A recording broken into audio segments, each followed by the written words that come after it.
Hello everyone. आज के हमारे इस वीडियो में हम मानव भूगोल से मानव प्रजातियों की परिभाषा के बारे में चर्चा करेंगे कि वो मानव प्रजाति क्या होती है, व्हाट इज़ ह्यूमन रेस। देखिए, सामान्यतः अगर हम कहें तो मानव जाति में आनुवांशिक संरचना प्रजाति कहलाती है।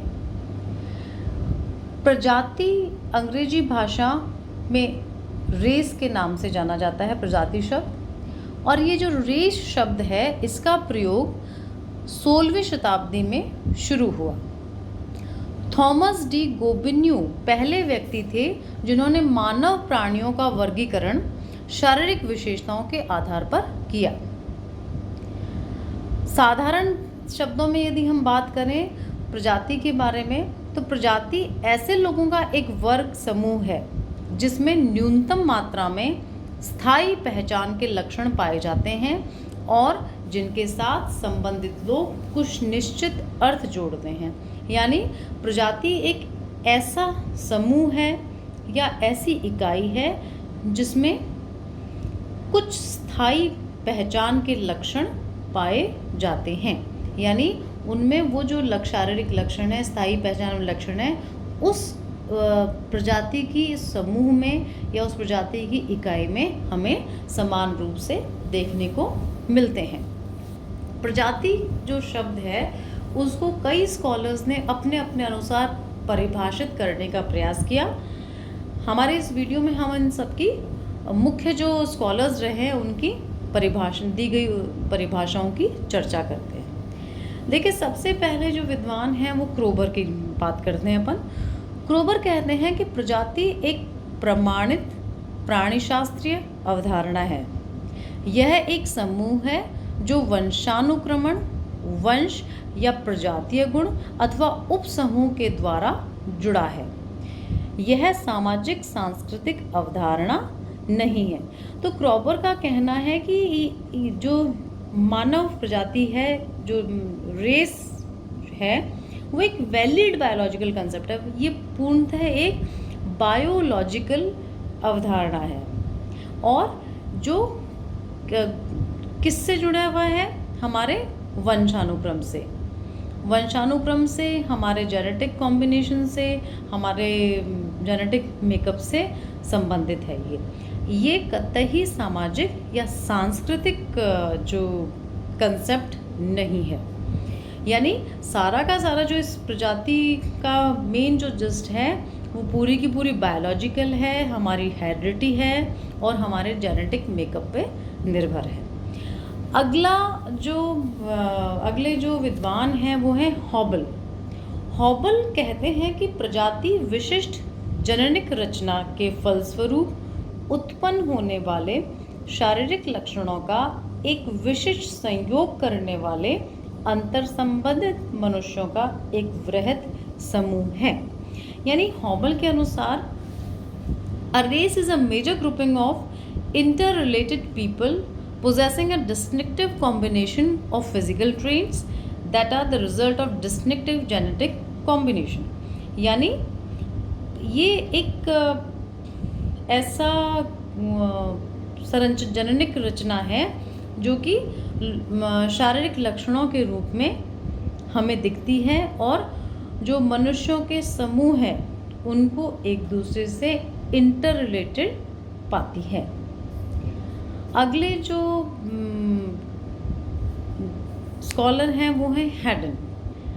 हैडन कहते हैं कि प्रजाति शब्द एक वर्ग विशेष को प्रदर्शित करता है, यानी एक पर्टिकुलर क्लास को प्रदर्शित करता है जिसकी सामान्य विशेषताएं आपस में समरूपता प्रदर्शित करती हैं। यानी उसकी जो नॉर्मल जो क्वालिटीज़ होती हैं किसी भी मनुष्य की, वो आपस में एक जैसी दिखती हैं, समरूपता को प्रदर्शित करती हैं।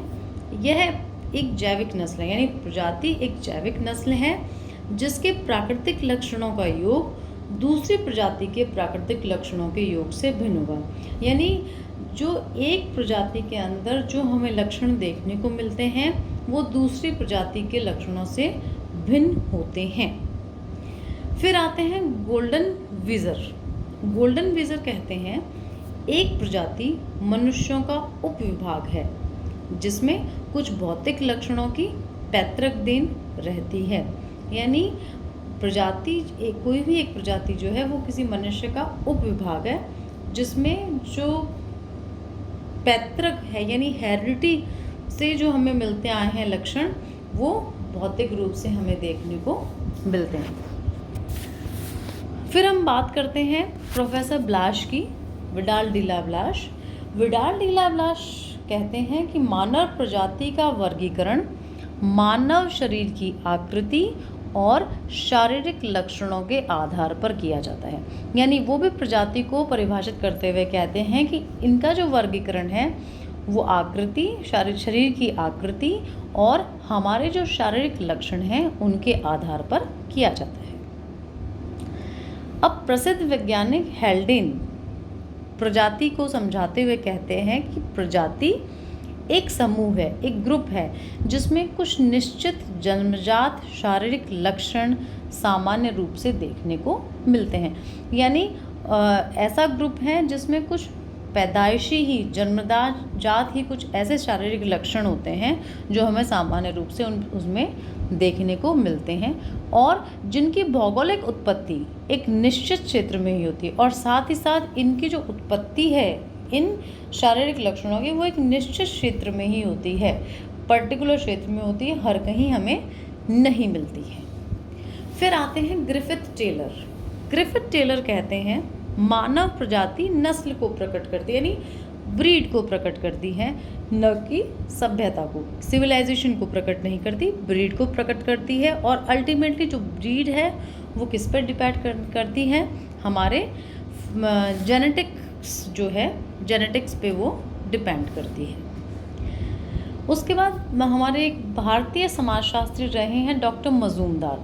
डॉक्टर मजूमदार कहते हैं कि यदि व्यक्तियों के एक समूह को समान शारीरिक लक्षणों के आधार पर अन्य समूहों से पृथक पहचाना जा सके और उस जैविकी समूह के सदस्य कितने ही बिखरे क्यों न हो वो एक प्रजाति में हैं।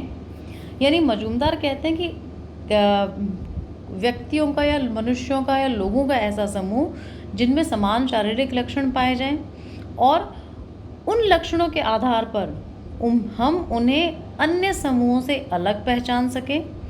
साथ ही उस जैविक के समूह के लोग कितने ही दूर दूर क्यों ना रहते हो, ये ज़रूरी नहीं है कि वो पास रहें, कितने ही दूर दूर क्यों ना हो वो एक प्रजाति के नाम से ही जाने जाएंगे यदि समान शारीरिक लक्षण हैं एक समूह में। फिर चाहे वो दूर दूर रहते हों चाहे पास पास रहते हों वो एक ही प्रजाति के अंतर्गत आएंगे। तो हमारे इन जोग्राफर्स जो स्कॉलर्स थे इन्होंने जो डेफिनेशन दी, परिभाषा दी प्रजाति की, उसे एक ही जो कॉमन चीज़ है वो ये है कि प्रजाति बेसिकली हमारे शारीरिक लक्षणों के द्वारा पहचान में आती है। ये शारीरिक लक्षण जो हैं हमें वंशानुक्रम पर निर्भर करते हैं, साथ ही साथ हमारा जो जेनेटिक कॉम्बिनेशन है उस पर निर्भर करते हैं। शॉर्ट में अब सरल रूप से हम परिभाषित करना चाहें तो हम कह सकते हैं कि प्रजाति मानव जाति में ही एक ऐसा जैविकीय समूहीकरण है जो आनुवांशिक रूप से हस्तांतरण किए जाने वाली भिन्नताओं के आधार पर पहचाना और वर्गीकृत किया जा सकता है। अब ये जितनी भी परिभाषाएं हैं उन सब परिभाषाओं की स्टडी के बाद हम अगर देखें तो हमें प्रजातियों की निम्न विशेषताएं देखने को मिलेंगी। पहला जो स्पेशलिटी होगी प्रजाति की वो ये है कि प्रजाति एक जैविकीय अवधारणा है, बायोलॉजिकल कंसेप्ट है। इसका धर्म, राष्ट्र, जाति, भाषा आदि से कोई संबंध नहीं है। सारा का सारा संबंध जैविक जो बायोलॉजिकल है जैसे जेनेटिक मेकअप, वंशानुक्रम, इस पे डिपेंड करता है, ना कि जाति, धर्म, भाषा आदि पे। दूसरा जो विशेषता है प्रजाति की वो है प्रत्येक प्रजाति की अपनी विशेषताएं और शारीरिक लक्षण होते हैं जिसके आधार पर उसे दूसरी प्रजातियों से पृथक किया जा सकता है। यानी सबके अपनी स्पेशल फिजिकल ट्रेट्स होंगे उनके आधार पर हम उन्हें अन्य प्रजातियों से अलग पहचान सकते हैं। जैसे कि श्वेत प्रजाति जो है, कैकोसॉइड प्रजाति जिसे हम कहते हैं, उसका रंग गोरा होता है, बाल सीधे होते हैं, होंठ पतले होते हैं। वहीं अगर हम दूसरी ओर निग्रो प्रजाति को देखें तो उनका रंग काला मिलेगा, बाल घुंघराले मिलेंगे, होंठ मोटे मिलेंगे। तो दोनों ही प्रजातियों को किस आधार पर हम पहचानेंगे? उनके शारीरिक लक्षणों के आधार पर।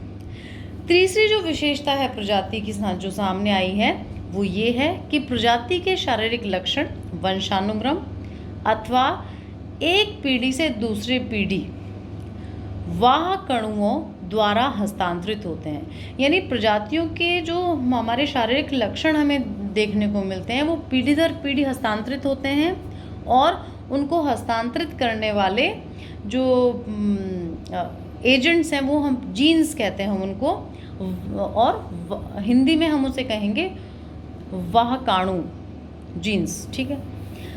चौथी जो विशेषता प्रजाति की है वो है जिन शारीरिक लक्षणों के आधार पर प्रजाति का निर्धारण किया जाता है वे मनुष्य के एक बड़े समूह में होने चाहिए, न कि कुछ गिने चुने लोग। यानी जिन फिजिकल ट्रेंड्स के आधार पर हम प्रजाति को डिसाइड करते हैं तो वो जो मनुष्य हैं उनका समूह बड़ा होना चाहिए, ना कि इक्के दुक्के हों वो। पांचवा जो है वो विशेषता हम कह सकते हैं कि विश्व की सभी मानव प्रजातियां मूलतः एक सी हैं। उनमें जो बाहरी परिवर्तन, यानी बाहरी परिवर्तन दैट मीन्स हमारी जो आउटर लुक है, जैसे त्वचा का रंग, बाल, नाक और आँखों की आकृति आदि, वे केवल ऊपरी लक्षणों से ही हुए हैं। अतः ये जो ऊपरी लक्षण हैं ये सारे के सारे हमारे जीन्स पे डिपेंड करते हैं।